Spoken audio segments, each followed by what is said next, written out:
Well, it's early April, and I'm going to take my first shakedown cruise.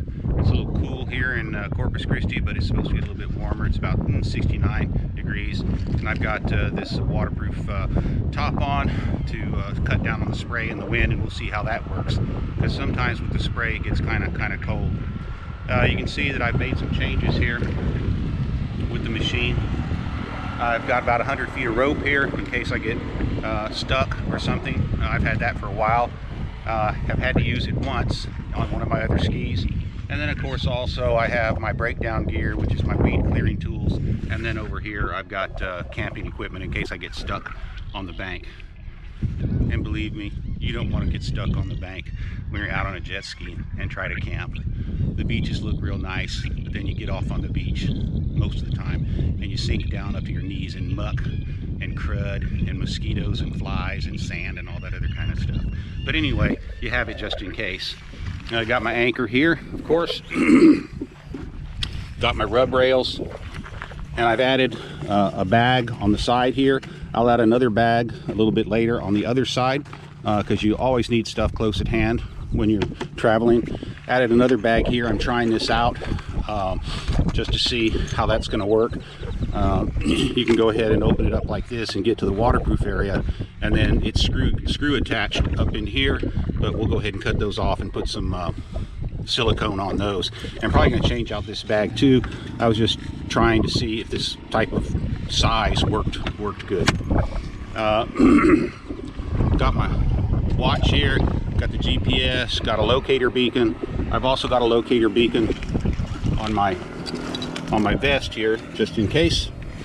Flashlights, strobes, that sort of thing.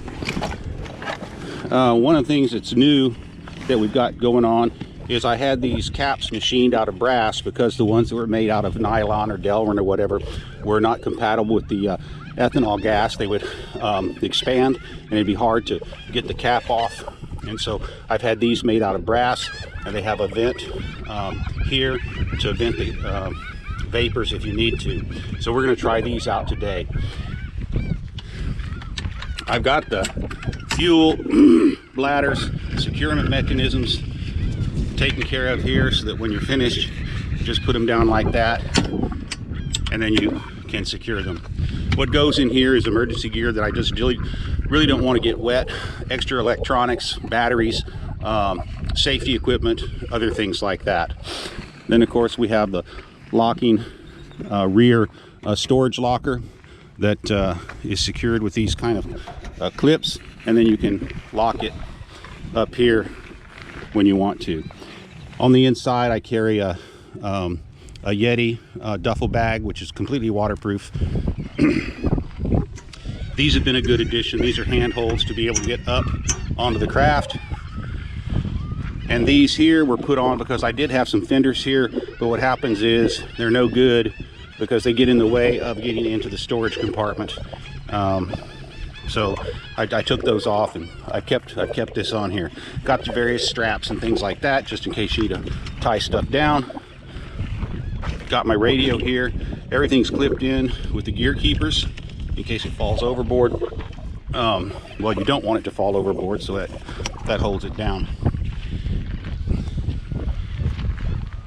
So we'll go ahead and see how it lines out. Today, the whole purpose of this trip is to make a longer trip down to South Padre Island and back today. It's about 112 miles each way, and I want to test out the fuel delivery system to fuel from the bladders and see how that new brass cap works out. I think it's going to work out okay. And another thing I want to do is I need to test the lie of the boat to see how flat the boat lies with all this equipment here. I think I've got it balanced out pretty good, but we'll go ahead and see how it works out. And that's about it. I'll let you know how it works out later. GoPro, stop recording.